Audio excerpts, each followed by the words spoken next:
como ustedes sabrán, el día de hoy hay un problema con el suministro eléctrico en la universidad, al menos eso es lo que nos han informado, y es por eso que estamos pasando la clase que iba a ser presencial para la forma virtual. El día de hoy vamos a comenzar hablando de la parte final de la evaluación neurológica y vamos a tocar estos dos puntos que son la evaluación de los reflejos y la evaluación de las funciones superiores. A ver, vamos a ver en el chat. Muy bien, buenos días. Excelente, buenos días. Saluda. Muy bien. Entonces, hablando de los reflejos, como ustedes deben recordar, hay varios tipos de reflejos, ¿no? Pero la palabra reflejo habla de una respuesta rápida e inmediata ante un estímulo. Entonces tenemos varios reflejos donde destacan por mucho los reflejos llamados de estiramiento o antiguamente conocidos como osteotendinosos. Luego también tenemos a los reflejos cutáneos, que verdaderamente ya no se evalúan mucho en la práctica clínica diaria. Luego tenemos a los reflejos patológicos, donde a la cabeza de lejos está el famoso reflejo de Babinski.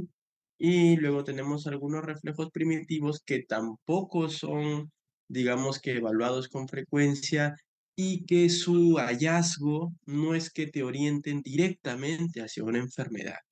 ¿Ya? Sí, adelante. Doctor, disculpe, ¿será posible que nos comparta antes el PPT, por favor? PPT, ah, a ver, dame un segundo a ver si es que lo puedo mandar ahorita porque ya lo cargué. A ver, un ratito. Yo sé que sí se puede, ¿no? Pero eso de abrir de WhatsApp web y todo eso. Creo que también hay la opción de enviarlo por acá, doctor, por el chat. Entonces lo podemos descargar de acá al frente.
Ya lo acabo de enviar a la delegada. ¿Me confirma si le llegó?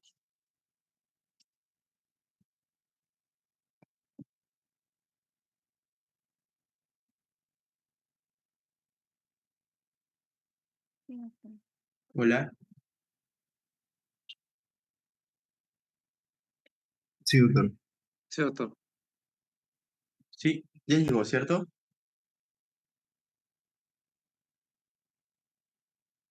Sí, doctor, llegó. Sí, sí, doctor. Perfecto, entonces ya, continuemos, ¿no? Y como les comentaba, los reflejos primitivos, si bien es cierto, forman parte de la evaluación neurológica clásica, antigua, realmente el encontrarlos no es que te oriente directamente a una patología, a una enfermedad, ¿ya? Muy bien, entonces vayamos hablando un poco. No hay que olvidar, en el caso de los reflejos osteotendinosos o de estiramiento, y en el caso de los reflejos cutáneos, de que este reflejo se va a producir pues prácticamente por una comunicación directa entre la neurona sensitiva y la neurona motora que va a ocurrir a nivel del asta anterior de la médula espinal, como ustedes ya deben recordar. Pues, esta es la base anatómica de los reflejos de estiramiento y de los reflejos cutáneos. Es una respuesta automática sin que intervenga del todo un control motor de la corteza cerebral. Ahora, para evaluar estos reflejos de estiramiento, pues ustedes pueden utilizar un sinnúmero martillos de reflejos, ¿no? Digamos que ninguno es muy diferente del otro, pero mientras más pesado sea el martillo, digamos que los resultados son mejores, ¿no? Particularmente yo creo que son muy útiles. De aquí, por ejemplo, el martillo de Puck y de aquí el martillo de Babinski. Quizás creo yo que si es que ustedes inician, ¿no?, la evaluación semiológica, ambos son los que les van a permitir, digamos que obtener estos reflejos con mayor facilidad, pero en realidad todos son útiles. Ahora, ¿qué es lo que realmente evalúa un reflejo, no? Antes de pasar a ver los que se evalúan con mayor frecuencia, lo que realmente evalúa un reflejo son dos cosas, ¿no? Lo primero es que ustedes al percutir un tendón, porque lo que se percute es un tendón, lo que buscan allí es estimular a un receptor de la sensibilidad propioceptiva consciente. Entonces, eso es lo primero que se busca. ¿Cuáles son estos receptores? Suelen ser los usos neuromusculares. Entonces, ustedes percuten un tendón y lo que intentan activar son los usos neuromusculares. Estos usos neuromusculares perciben el estímulo, pues, y obviamente lo trasladan vía un nervio periférico hacia la médula espinal, para que ahí ocurra el fenómeno de la interacción entre el estímulo sensitivo y la respuesta motora. Obviamente que dicha interacción tiene que ocurrir en un segmento de la médula espinal, en una parte de la médula espinal, y luego hay una respuesta motora que obviamente se produce gracias a que la neurona motora, la segunda neurona motora que está localizada en el asta ventral de la médula espinal del segmento medular que ustedes están buscando evaluar, pues emite su axón que también viaja con un nervio periférico que en la gran mayoría de casos suele ser el mismo nervio periférico que trasladó la señal de ingreso para que se ejecute pues la contracción muscular. Entonces ese es el punto uno. ¿Qué evalúa un reflejo? Evalúa una vía de entrada, evalúa un centro integrador que es una parte de la médula espinal y evalúa una vía de salida. La vía de entrada y la vía de salida suelen ser la misma, que suele ser el mismo nervio periférico. Y punto dos, estos reflejos, como les he comentado, se llaman de estiramiento. Por lo tanto, para que ustedes vean el reflejo de estiramiento, pues la extremidad tiene que estar flexionada, pues porque si no, no van a ver el reflejo de estiramiento si es que la extremidad no está flexionada. Entonces, sabiendo eso, digamos que hay más de una veintena de reflejos, ¿no? Pero en realidad solamente hay que evaluar los más representativos y obviamente hay que evaluarlos si es que nosotros sospechamos una patología que esté afectando los reflejos. ¿Qué patología afectará el reflejo? Por ejemplo, una enfermedad de nervio periférico que me va a producir una hipo o arreflexia. ¿Qué patología más? Una enfermedad de la médula espinal que probablemente me produzca una hiperreflexia. ¿Qué patología más? Una patología cerebelosa que probablemente me produzca también un reflejo en péndulo o una reflexia pendular que se llama, ¿no? Entonces, en la figura de nuestra izquierda tenemos a una persona que está evaluando quizás el reflejo más representativo del miembro superior, que es el reflejo bicipital. La persona coloca un dedo, que suele ser el dedo gordo, por encima del tendón del bíceps y con el martillo se percute el dedo, ¿no? Porque percutir el tendón, a veces algunas personas son muy susceptibles al dolor y les puede generar cierta incomodidad. Percuten su dedo que está por encima del tendón y esto va a producir o va a evocar el reflejo que es justamente el estiramiento del miembro superior, ¿no?, que ahí está en flexión. ¿Qué evalúa este reflejo? La vía de entrada y la vía de salida, que son el nervio músculo cutáneo, y los segmentos medulares de C5 a C6, o sea, segmentos medulares cervicales. Luego tenemos el reflejo tricipital, en lo cual se percute el tendón del tríceps, y acá sí el estímulo suele ser directo al tendón, que se evalúa, el nervio que lleva y que saca la información es el nervio radial, y los segmentos medulares evaluados son C7 y C8. En el miembro inferior tenemos el clásico reflejo rotuliano o conocido como patelar, donde se percute el tendón del músculo femoral o del bíceps femoral, ¿no?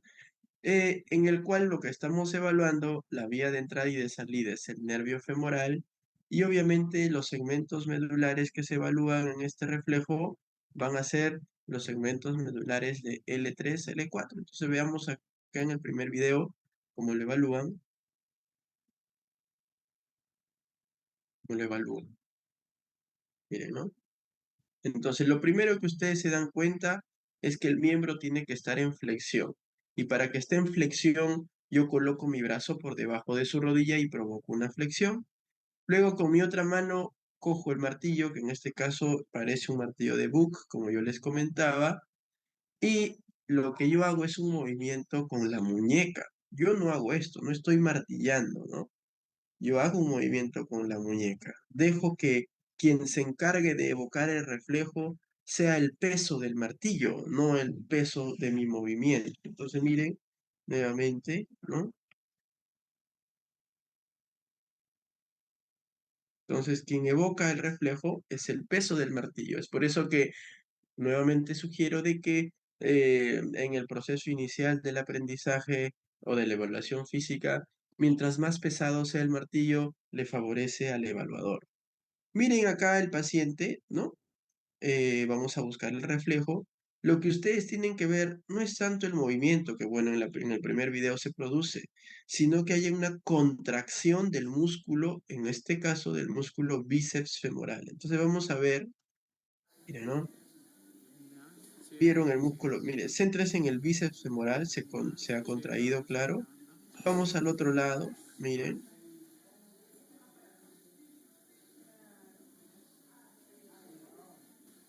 Entonces ustedes pueden ver, en primer lugar, que la evaluación de los reflejos, como en todo el examen neurológico, tiene que ser una evaluación bilateral para que sea comparativa. Y en segundo lugar, en este caso específico, lo que ustedes pueden ver es de que la intensidad del reflejo ahí es normal, ¿no? En su lado izquierdo es normal, pero es totalmente distinta la intensidad, comparado con el lado contralateral, ¿no? Entonces, miren, ese es normal. Y si lo comparan con el otro lado, ese es anormal porque está incrementado en intensidad.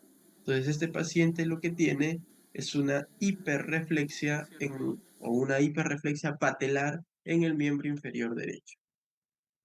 Luego vamos con el reflejo aquileo, que también es de los más representativos en el miembro inferior, solo que sacarlo es un poco complejo a veces, ¿ah? Hay que tener mucha paciencia, no es tan sencillo a veces sacar el reflejo aquileo. Entonces yo prefiero, más que esta postura, prefiero la postura del video. Acomodan el miembro inferior de esa manera, obviamente tienen que llevar la planta del pie un poco hacia arriba, porque recuerden que el reflejo es de estiramiento, entonces al estirarlo va a llevar el pie hacia abajo.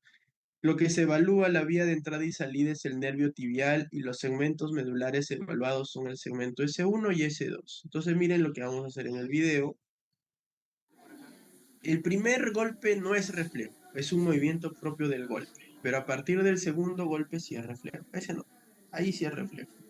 Ese también, ¿no? Entonces percuten directamente el tendón de Aquiles. El primer golpe no es reflejo, miren. Ese no es, y a partir de ahí sí. Es complicado sacar el reflejo aquileo. Yo aproveché que este paciente tiene una hiperreflexia en dicho miembro inferior justamente para poder grabarlo allí porque iba a ser evidente, ¿no? Entonces, muy bien. Ahora, hay personas especialmente, ¿no? Personas con ansiedad, personas con trastornos psicógenos, estudiantes de carreras de la salud, medicina, enfermería, obstetricia, tecnología médica, farmacia, psicólogos, o cualquier otra persona pues que cree en las ciencias y en los artes ocultos, que suelen decir de que no tienen reflejos, ¿no? No, no, doctor, yo no tengo reflejos, dicen, ¿no? Pero obviamente un reflejo no va a salir si es que tú tienes un pleno control cortical de tu vía motora, ¿no? Por eso que yo le sugiero, en mi experiencia y en lo que dicen también los libros, es de que para evaluar un reflejo, primero tienes que quitarle el estímulo visual al paciente, ¿no? El señor cierre los ojos, échese o siéntese tranquilo, ¿no? Segundo, no debes agarrar de frente el martillo de reflejo si es que él te está mirando, ¿no? Agarra algún otro dispositivo. En mi caso, por ejemplo, yo primero agarro el diapasón, le coloco que siente, que siente, que siente, que siente, y con los mismos ojos cerrados recién comienzo con los reflejos para, entre comillas, tomarlos desprevenidos, ¿no? Pero si a pesar de eso, digamos que no hay una buena respuesta, ustedes pueden engañar al control motor, y eso lo hacen gracias a la maniobra de Gendrasi. Y es especialmente útil para los miembros inferiores. Entonces, ¿ustedes qué le van a decir al paciente? Que coloque las manos como están así, como están, perdón, en la figura, que cierre los ojos y que jale una mano contra la otra, hacia afuera, ¿no? Que intente separar sus manos, ¿no? Entonces, eso va a engañar a ambas cortezas motoras o le va a, por lo menos, dar una actividad, algo que hacer, para que con eso disminuya el control cortical del miembro inferior. Y allí le pueden buscar los reflejos en los miembros inferiores, ¿no? ¿Es útil? Sí, es útil, pero nuevamente les digo, ¿no? Es útil cuando hay una razón, un motivo de que la evaluación del reflejo sea absolutamente necesaria, ¿no?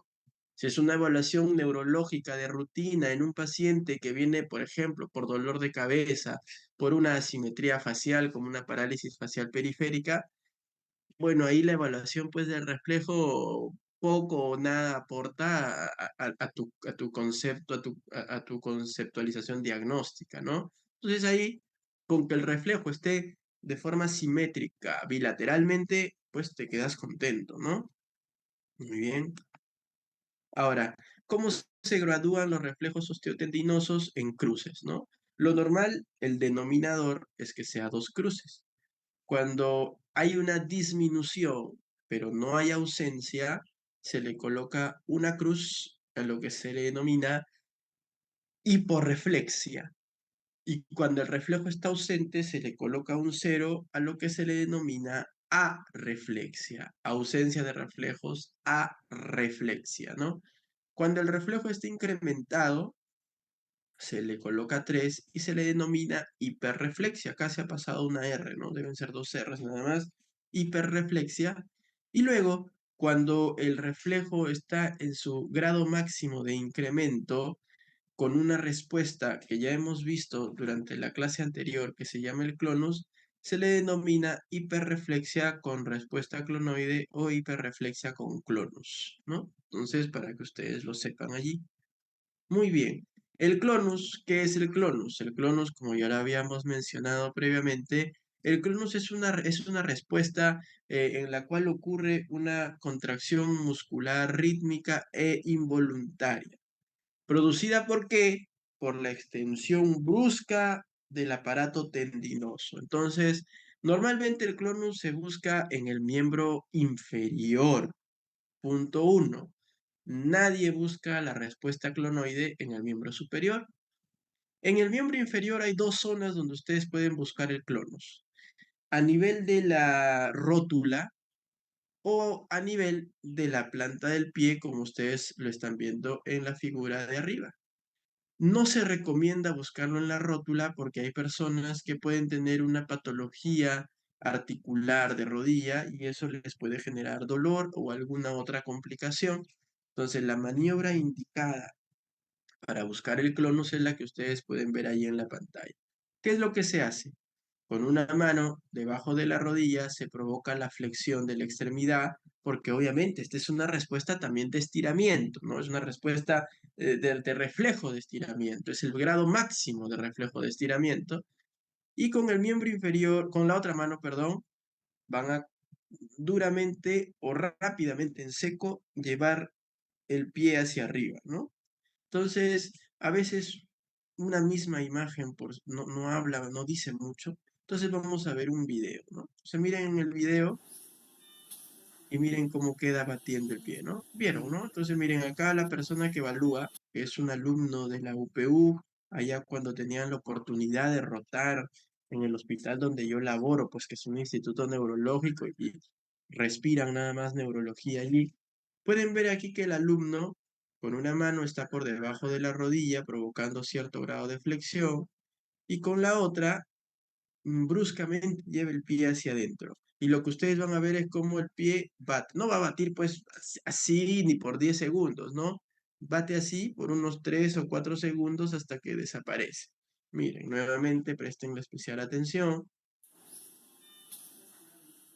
Perfecto. Entonces, bueno, de acá es evidente, no sé si el zoom sea capaz o les permita ver a ustedes el movimiento, eh, pero esa es la respuesta clonoide, es el grado máximo de hiperreflexia, ¿ya?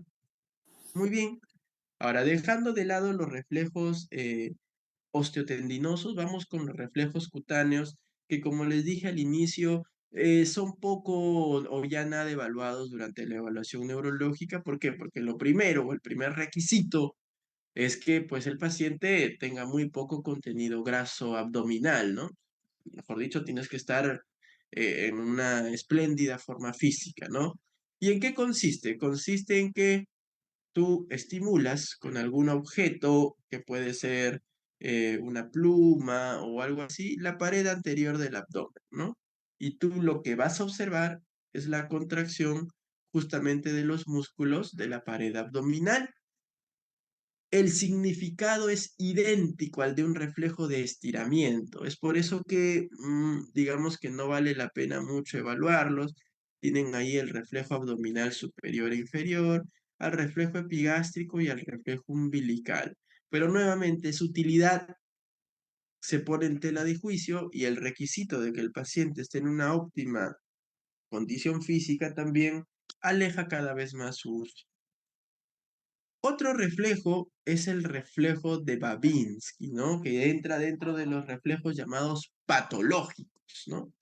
El reflejo de Babinski es un reflejo que forma parte de los hallazgos del síndrome motor de primera neurona. Entonces, lo que hay que recordar, si yo encuentro Babinski, probablemente hay una alteración en alguna parte del trayecto de la primera motoneurona, que ya saben ustedes que inicia en la corteza motora y termina en el asta anterior de la médula espinal. Ahí ese es el recorrido, ¿no? Ya los detalles ustedes ya los conocen. Lo normal es que se dibuje en la planta del pie una J invertida, ¿no? En el trayecto del puntero láser que va de afuera hacia adentro. La respuesta normal, como ustedes pueden ver en el dibujo, es que la persona haga una garra, ¿no? Esa es la respuesta normal, porque al fin y al cabo, dicho estímulo produce dolor. Pero la respuesta anormal, el reflejo de Babinski, es que ante dicho estímulo el paciente haga una hiperextensión del primer dedo o del dedo gordo, que puede o no puede estar acompañado por una hiperextensión o una separación del resto de los dedos, ¿ya? Es el requisito básico primordial es de que haya una hiperextensión del dedo gordo. Entonces, miren, vamos a ver el video, ahí evocando el reflejo de Babinski. Miren, ¿no? De afuera hacia adentro. Y como ustedes pueden ver ahí, el dedo gordo sí se va hacia atrás, miren, ¿no? Entonces voy haciendo, voy subiendo, y miren el dedo gordo. La posición del dedo gordo ya está hacia atrás. No está en garra como en la figura, sino está en hiperextensión, como ustedes pueden ver allí, ¿no? No hay ninguna garra aquí. Hay una hiperextensión del dedo gordo con una leve, sutil extensión del resto de dedos. Pero de lo que sí estoy seguro es que aquí no hay garra, entonces este es un reflejo de Babinski presente o positivo, ¿ya? En realidad se reporta como presente. Muy bien. Ahora, hay otros reflejos descritos por otras personas que son los sucedáneos de Babinski, o sea que al fin y al cabo intentan reflejar lo mismo que es un daño de la primera motoneurona, ¿no? Entonces ahí tenemos, por ejemplo, la maniobra de Oppenheim, en la cual ustedes oprimen fuertemente la piel que está en la tibia o por delante de la tibia, ¿no? van de arriba hacia abajo. Eso también desencadena una hiperextensión del dedo gordo. Luego tenemos la maniobra de Schaffer en la que oprimen fuertemente el tendón de Aquiles. Igual se evoca la hiperextensión del dedo gordo. Y luego tienen la maniobra de Gordon, en la cual también se oprime fuertemente ya ahora la pantorrilla o el músculo gastrocnemio. Y lo que se obtiene también es lo mismo, la hiperextensión del dedo gordo. Entonces, son otras formas de evocar la misma respuesta que evoca Babinski, y creo yo que solamente tienen utilidad si es que por A o B razones no le pueden hacer el reflejo de Babinski. Por ejemplo, tienen una lesión en la planta del pie, ¿no? No le puedes hacer, allá, utilizas alguno de estos sucedáneos. El significado es el mismo, la relevancia es la misma. Y dejando de lado los reflejos, vamos con la segunda parte de esta clase, que es la de funciones superiores. Recuerden que las funciones superiores son todas aquellas funciones que nacen en la neocorteza y que van a representar capacidades propias del ser humano, propias del nivel más alto de evolución. Obviamente, aunque a veces parezca que hay dudas con lo que uno ve a diario, pero se supone que somos el nivel más alto de evolución hasta ahora, ¿no? Dentro de las funciones superiores tienen al lenguaje, a la praxia, la gnosia y la memoria. Hay otras más, obviamente, pero son estas las que ustedes deben recordar. Dentro del lenguaje, ya no vamos a hablar de la parte neuroanatómica porque se asume que ustedes ya la conocen. Dentro del lenguaje, al momento que ustedes lo evalúan, recuerden que tienen que evaluar la parte de expresión, ¿no? Obviamente a través de el contacto, ¿no? Preguntas, ¿no? Señor, buenos días, ¿cómo está? ¿Cómo se encuentra el día de hoy? ¿Le duele algo? ¿No le duele? Luego evalúan la comprensión, ¿no? En la cual ustedes necesariamente parte de esta se evalúa con el mismo entendimiento y parte se evalúa con solicitarle al paciente que ejecute algunas órdenes, ¿no? En cuanto a la primera parte, que es la expresión, lo que ustedes deben evaluar es la fluencia verbal. La fluencia verbal es la capacidad o es el número de palabras que una persona puede expresar libremente en una conversación. Se asume que en una conversación en la que las dos personas interactúen, más o menos una persona puede evocar más de 60 palabras por minuto, ¿no? Obviamente si te dejan hablar también, ¿no? Pero cuando hay un compromiso de la expresión, la disminución de la fluencia verbal es marcadísima. O sea, no es necesario que tú estés contando cuántas palabras dijo, una, dos, tres, cuatro. No, porque cuando hay un problema expresivo del lenguaje, probablemente el paciente ni siquiera pueda decir una palabra o puede decir una con las justas, ¿no? Entonces, es fácilmente darse cuenta cuando hay un problema expresivo. En cuanto a la comprensión, lo ideal es que tú te quites el estímulo, o le quites, perdón, al paciente el estímulo visual de la lectura de labios, ¿no? Como ahí está hablando Messi con Cristiano en un amistoso, para que las cámaras no puedan deducir lo que ellos hablan, se tapan la boca, ¿no? Entonces ahí es muy difícil saber. Entonces, cuando tú evalúas la comprensión, también es ideal que te tapes la boca para ver si realmente toda la comprensión es netamente auditiva, área de Wernicke, etcétera, ¿no? Felizmente con el tema de la pandemia y el uso masivo de las mascarillas, ya no era necesario pues taparse la boca porque la mascarilla ya ejercía esa función. Luego tenemos la nominación, ¿no? En la cual ustedes le deberían mostrar al paciente algunos objetos para que él los nomine, o sea, los nombre, ¿no? En una consulta que tienes una hoja de papel, un lapicero, quizás un reloj, un sello, una moneda, ¿no? Pero también ya hay cartillas estandarizadas, imágenes que tú le puedes mostrar al paciente para que más bien mencione qué es lo que ve, ¿no? Entonces, esta imagen es una imagen de la cartilla de la prueba del NIHSS, que es una prueba de evaluación del accidente cerebrovascular agudo.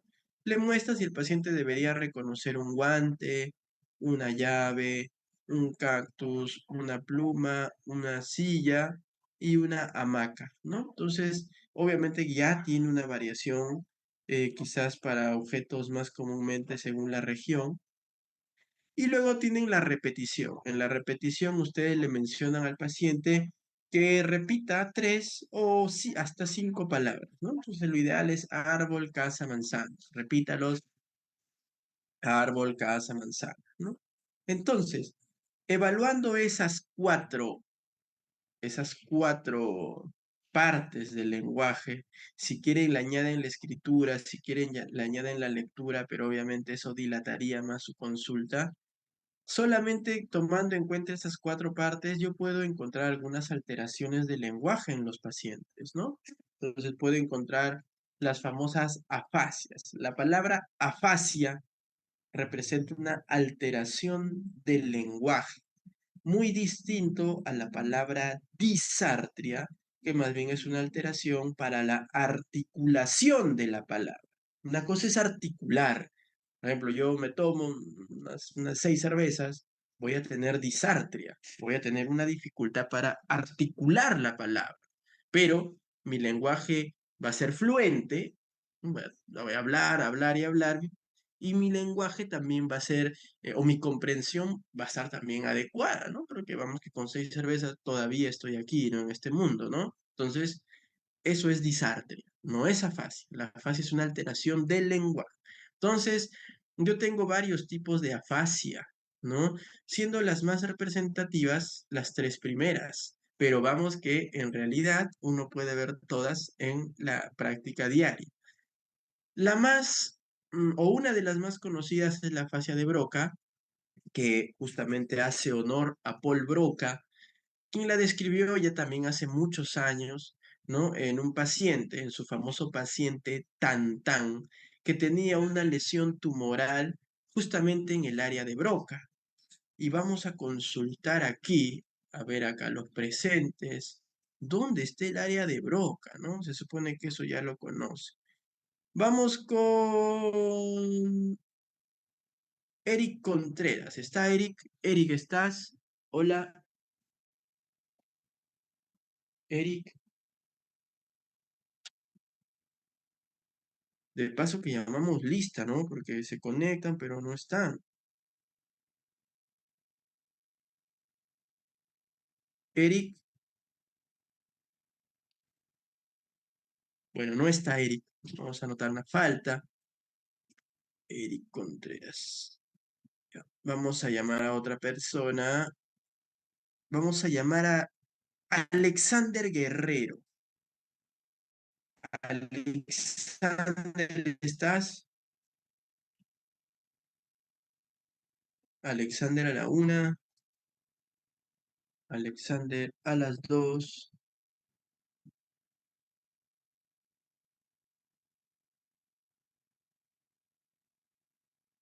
Tampoco está, increíble, ¿no?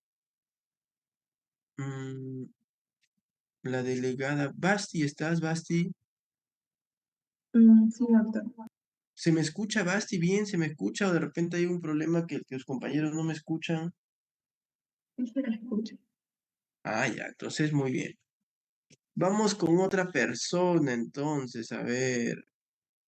Vamos con Sebastián Huanca. Sebastián,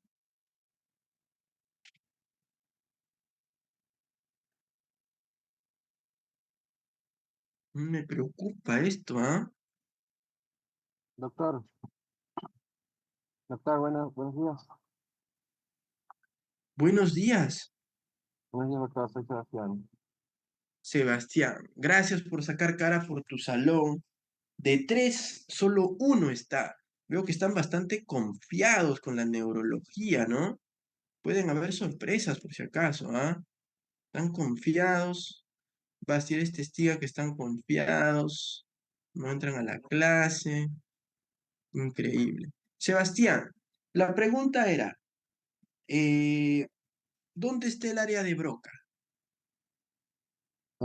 Estaba, el área de Broca está entre, bueno, en la corteza prefrontal posterolateral.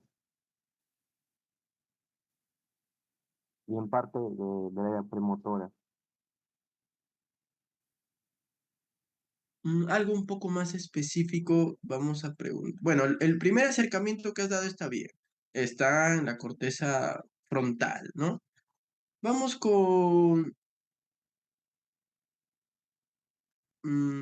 vamos con Jason Ortega. ¿Está Jason Ortega?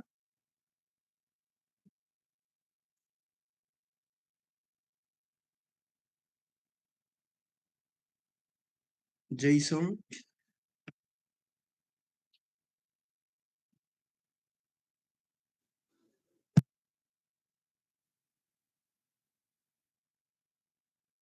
Tampoco está Jason.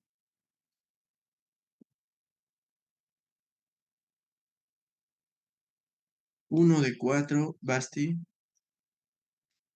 Doctor, Sí, ya. doctor. Vamos con Doctor, Matías Acuña. Matías Acuña. ¿Está Buenos días, doctor. Matías?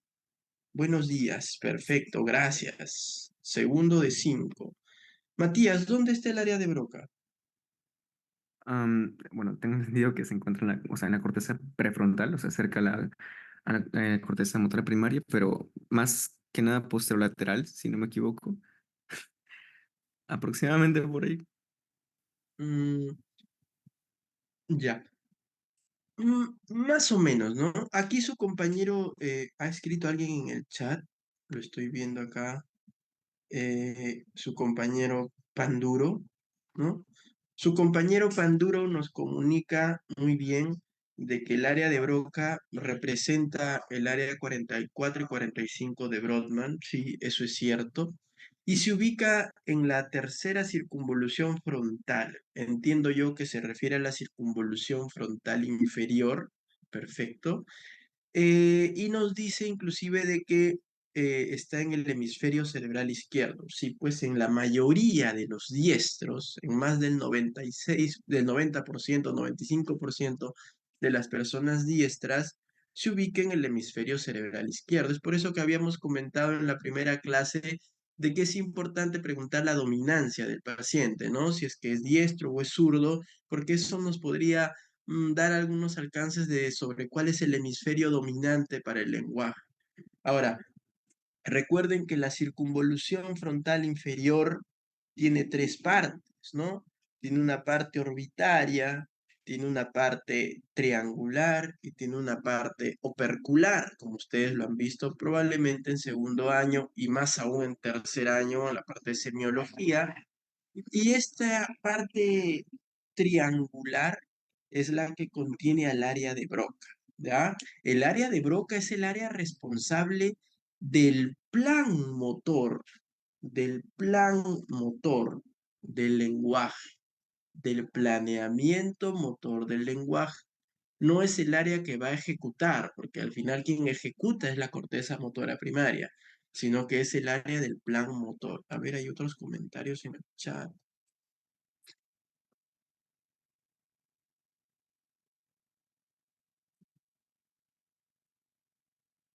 Garay me dice, no, previamente lo había escrito Panduro, solo que él es más perfil bajo y lo mandó al privado. Muy bien. ¿Cerca del oído? ¿A qué te refieres con cerca del oído? ¿Puede ser bilateral el área del lenguaje? Sí, en personas zurdas hay un porcentaje en el que puede estar representado de forma bilateral.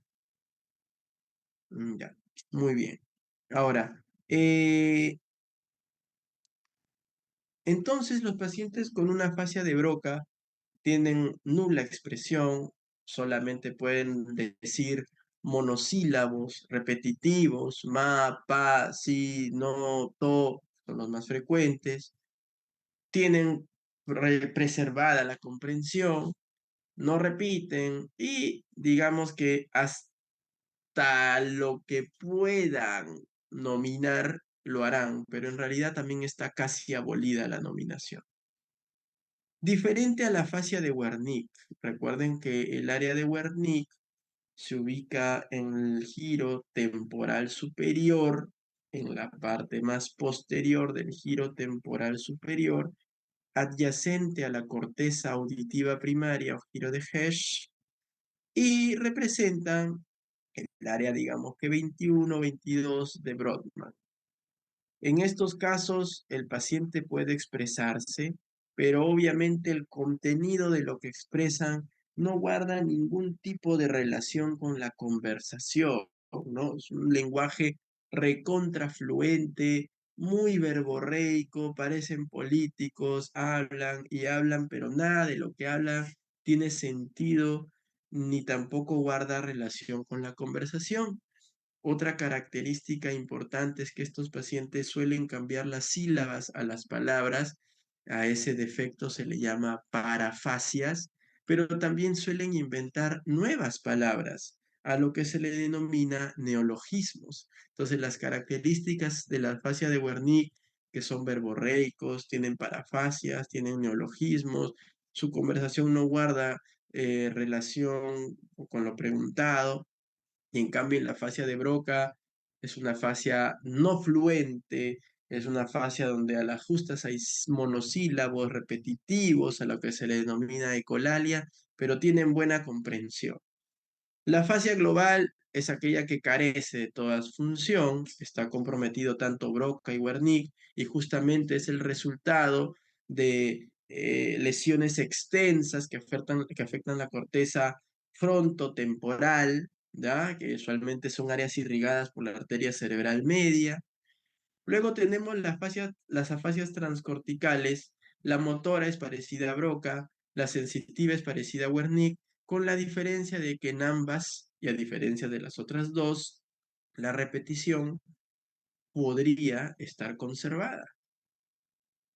Luego tenemos a la afasia de conducción, ¿ya? En la cual lo que vamos a observar es una falla en la repetición, porque lo que está fallando allí es el fascículo arqueado que comunica Wernicke con Broca, y luego tenemos a la fascia anómica, en la cual el paciente obviamente tiene una dificultad para la nominación. Denme un segundo, voy a traer el cargador de la laptop porque se va a apagar. Un segundo, por favor.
Ya.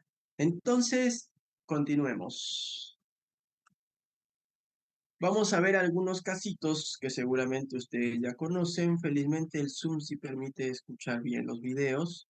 Entonces hay que prestar especial atención y vamos a preguntarle a alguien para que me brinde qué tipo de afasia es. Cierra los ojos, abre, saca la lengua, ya no. Agárrese su oreja, ya no. ¿Dónde está el techo? ¿Y dónde está la puerta? Perfecto. Ahora, dígame su nombre.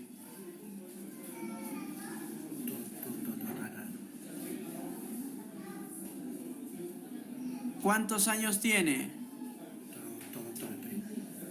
¿Quién es la señora que lo acompaña? ¿Quién es? Ya, muy bien. Entonces, espero que tengan algún audífono o hayan puesto en alto su volumen. Y vamos a ver, alguien ha respondido en el chat. Muy bien. hay un compañero que dice que para él es una fascia de Broca. Excelente, ¿no? Es una fascia de Broca, claro que sí, porque el paciente comprende absolutamente todo, pero tiene una severa dificultad para la expresión. Solo dice ta, ta, repetición, tiene una ecolalia de sílabas, ¿no? En mi experiencia, to, ta, ma, si, no, son las 5 sílabas que suelen repetir más estos pacientes, ¿ya? Paciente que tiene una secuela ya de un accidente cerebrovascular isquémico, o sea, de un infarto cerebral, viene a su consulta, ¿no? Fue una fascia global, pero ya se está limpiando la parte de Wernicke, se está limpiando, lo que va quedando ahora es un Broca que esperemos que vaya mejorando. Muy bien, sigamos, sigamos. Vamos con este, peguen bien su, o mejor dicho, suban su volumen para que puedan escuchar, porque no se dejó sacar la mascarilla en plena pandemia. Pero ¿cómo se llama? ¿Cómo se llama usted? Claro, es tú mismo, todo tú mismo, la emergencia. ¿Cuántos todo años tiene? Eso pues, no sé cómo habrán pedido, han dado para que tenga piezas pues, ahí para que tengan zapizo. A ver, levante su brazo. Levante su brazo. Claro. Está bien, no estoy bien todo. No, estoy mal. Agarre su oreja, a ver. No, estamos bien. Agarre su oreja. Estamos bien todo lo que despensa en azúcar. A ver. Mm, ¿Dónde está la puerta? Señale la puerta. claro. Ahí está bien para la autismo de la autismo. Agarre su nariz. Entonces, como ustedes pueden observar y como varios pues lo dicen en el chat, en este caso el paciente tiene más bien al revés, ¿no? Habla bastante, no es problema del audio ni de la grabación. Realmente hay palabras que no se pueden entender porque no pertenecen a nuestro idioma, ¿no? Dice turis para decirle a nariz, entonces ahí hay una parafasia. Dice satisma, no existe en nuestro vocabulario, probablemente sea un neologismo. Pueden darse cuenta también de que no obedece a órdenes simples, entonces es una fascia de Wernicke, ¿ya? Hay una pregunta por aquí que me pareció interesante. Miren, Lady escribe Wernicke y encima con un emoji de sueño, entiendo que está cansada. Increíble, ¿no?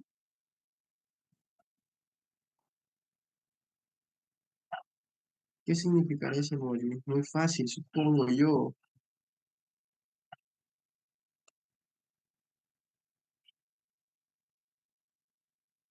Muy fácil, ¿no? Ujú. Mm, Esperemos que así reacciones después de la primera evaluación, Lady.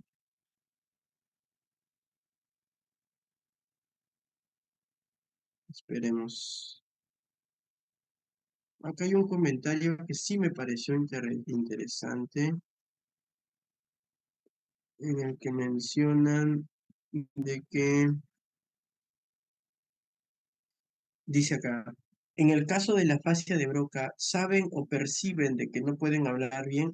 Obviamente, ¿no? Obviamente que sí, lo que está lesionado es el área del lenguaje, más ellos son absolutamente conscientes de su yo, ¿no? De su cuadro clínico, de su insight que le llaman, ¿no? El insight es aquella función, ¿no? Justamente en el cual eres consciente de tu yo y de las patologías que tú puedas tener, ¿ya? No se ha perdido el insight en las afasias, entonces sí es consciente, ¿ya?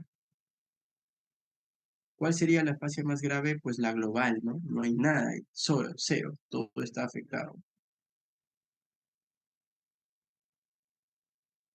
En ellos también se vería afectada la escritura, claro, pues no te obedece, ¿no? No vas a saber qué escribir. Muy bien. Entonces sigamos.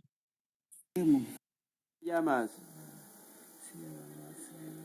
¿Cómo te llamas?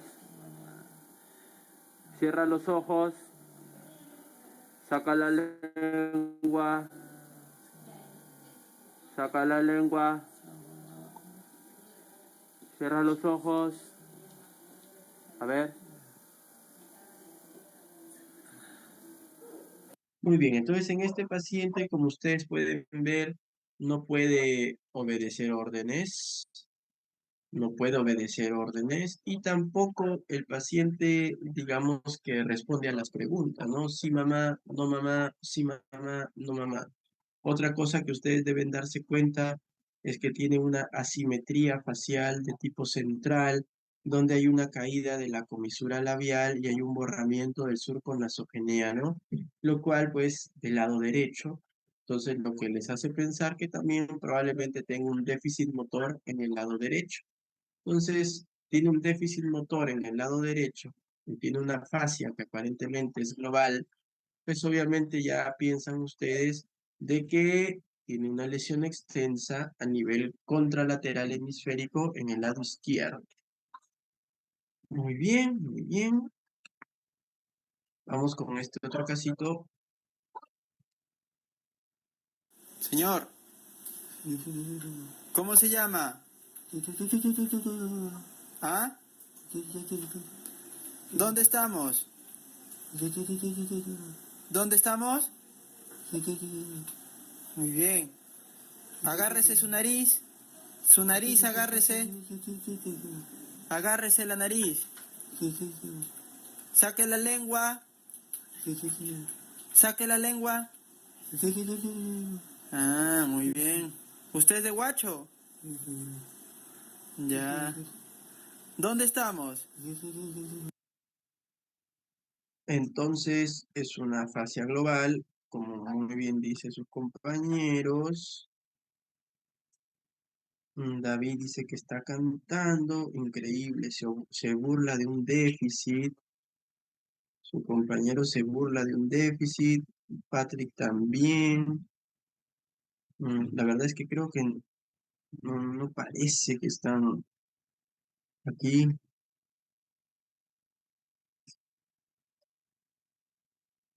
Pero como muy bien dice la mayoría, este es un tipo de afasia que se llama afasia global. ¿Ya? Muy bien, muy bien.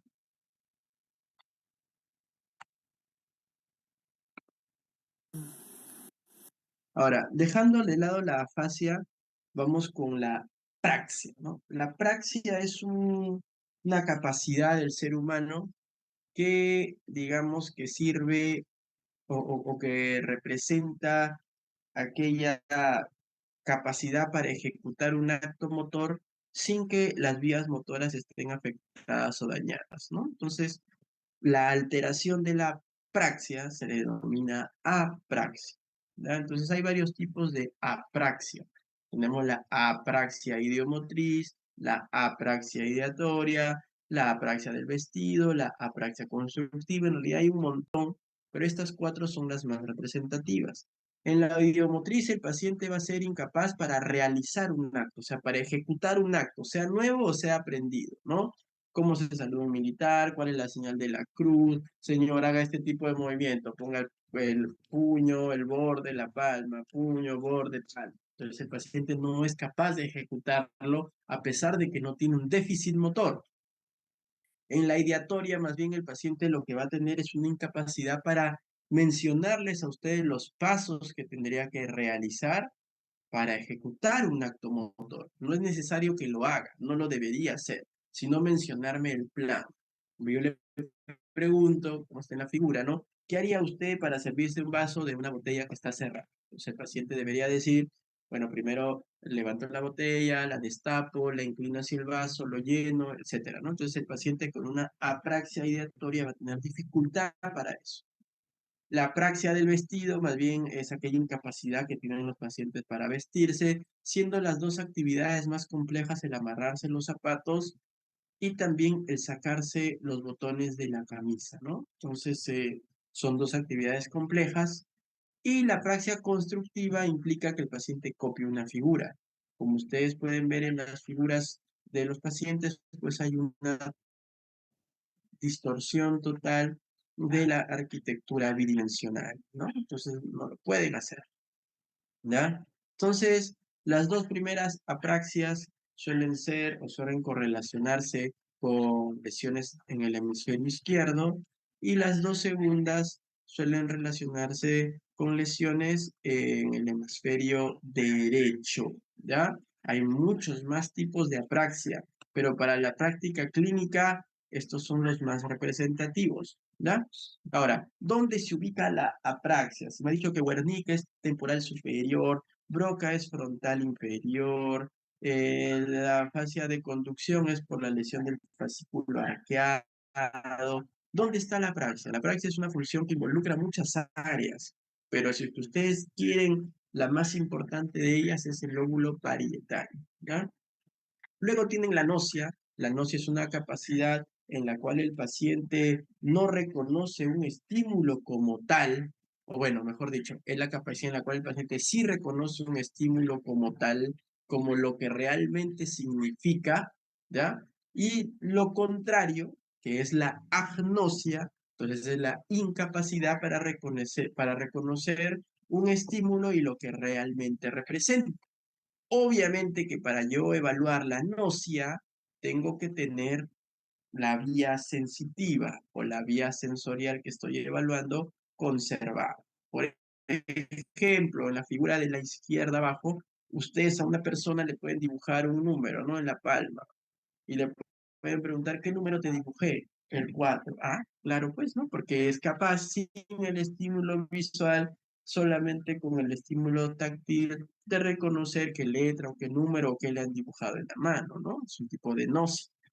Luego aquí, por ejemplo, esta es una agnosia visual, miren, ¿no? El paciente tiene una incapacidad para reconocer la mitad, bueno, derecha de los dibujos, ¿no? Entonces, omite toda la mitad derecha de los dibujos y cuando él dibuja, no los dibuja de forma incompleta.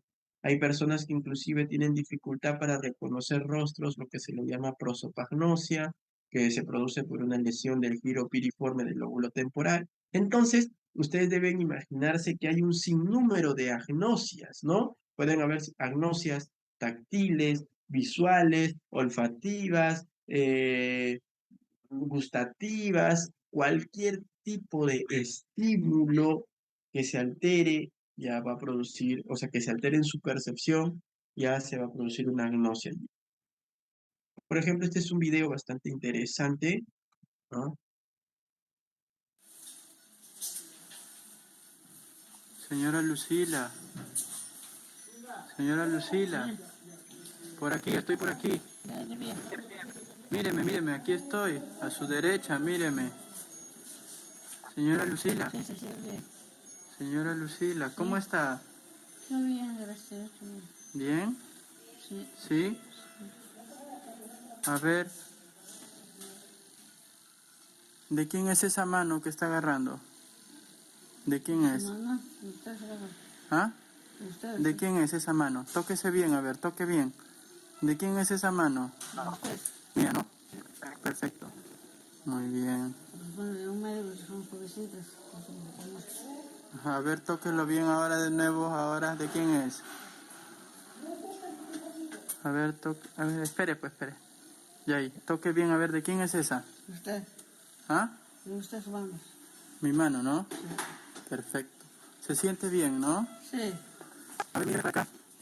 Míreme. Entonces, como ustedes pueden ver, esto es una paciente que no reconoce el lado izquierdo de su cuerpo, ¿no? El lado izquierdo de su cuerpo no lo logra reconocer como suyo, ¿no? Obviamente esta paciente ha tenido una lesión bastante extensa del lóbulo parietal derecho, bueno, en realidad frontoparieto temporal derecho, pero lo que llama la atención es esa falta de reconocimiento de una parte del cuerpo como suya.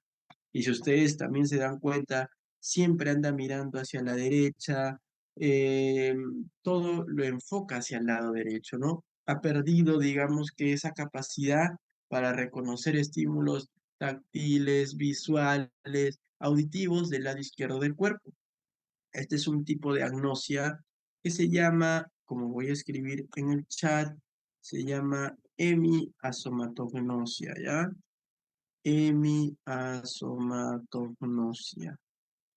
Porque hemi de hemicuerpo, no de un lado del cuerpo, a de anormal y somato de, obviamente, de percepción de mí, ¿no?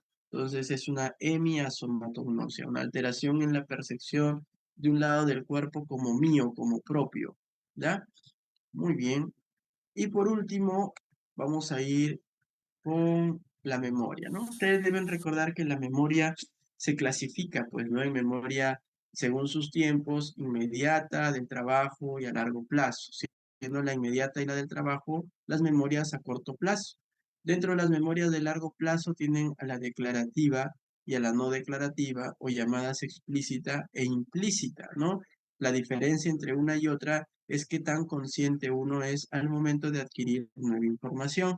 Se supone que en la declarativa uno es totalmente consciente de que está acumulando en información, ya sea vivencial, ya sea aprendizaje, etcétera. Y en cambio en la no declarativa uno no es tan consciente de ello, ¿no? Dentro de la declarativa tenemos a la episódica, que justamente es la memoria propia de cada uno de ustedes por vivencias que tienen en el día a día. Y dentro de la otra tenemos a la semántica, que más bien tiene que ver con, eh, digamos que lo que están viendo ahora, ¿no? Medicina, con hechos culturales, con información que está en una revista, en un libro, en un documental, lo que sea, ¿no? Que está más bien disponible para todos, ¿no? Y dentro de las no declarativas tienen a la memoria por condicionamiento, que es aquella pues que regula por ejemplo, las normas, deberes y derechos de una sociedad. No comas con los pies sobre la mesa, lávate las manos antes de comer, llega temprano a la universidad, conéctate a la clase, no emitas comentarios que no tienen nada que ver con esto, etcétera. Entonces, son normas que uno va aprendiendo con el paso del tiempo, pero uno no es totalmente consciente que las está interiorizando.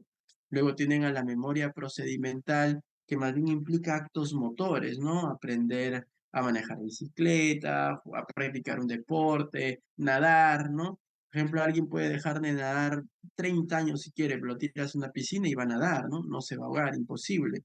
Alguien puede dejar de jugar al fútbol 20 años, lo mandas a una cancha y por lo menos va a parar un balón, va a dar un pase, quizás no con la destreza que lo hacía cuando la práctica era frecuente, pero el acto motor, el circuito motor está allí. Y el priming, que es el famoso impregnamiento, que es lo que nos queda de tanta información que nos brindan de forma repetitiva y constante, ¿no? Esto utilizan pues las empresas de marketing, los reclames en la televisión, los reclames en las radios, tanto va el cántaro al agua que termina por grabarse pues la idea fija ahí. ¿Ya? Entonces, obviamente que como ustedes sabrán, ya hay áreas que corresponden a cada tipo de memoria. Por ejemplo, aquí tienen las áreas del circuito de Papez, que le corresponden a la memoria episódica, donde participan la corteza prefrontal, la circunvolución del cuerpo calloso, la circunvolución parahipocampal, el hipocampo, la amígdala, el fornix, el cuerpo mamilar, el fascículo mamilotalámico, el núcleo anterior del tálamo. Todas son estructuras del circuito de Papez que participan en la memoria episódica propia de cada uno de ustedes, de sus vivencias. Luego tenemos otras áreas, la corteza prefrontal en la memoria del trabajo, las áreas en verde, que son áreas motoras del cerebelo, los núcleos de la base y el área motora suplementaria para, obviamente, la formación de los circuitos de la memoria procedimental, la memoria semántica, todos sus conocimientos yacen en el giro frontal medio y el giro perdón, temporal medio y temporal inferior.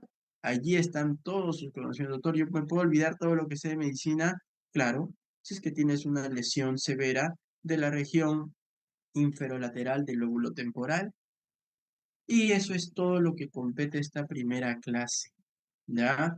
Entonces vamos a dar un pequeño break. Hasta aquí viene el primer examen, ¿ya? Como está descrito en el cronograma. Vamos a dar un break para que puedan tomar agua, para que se conecten las personas que se llaman y que no están. Obviamente vamos a seguir llamando lista. Así que regresamos en unos 7 minutos, 8 minutos, ¿ya? Gracias.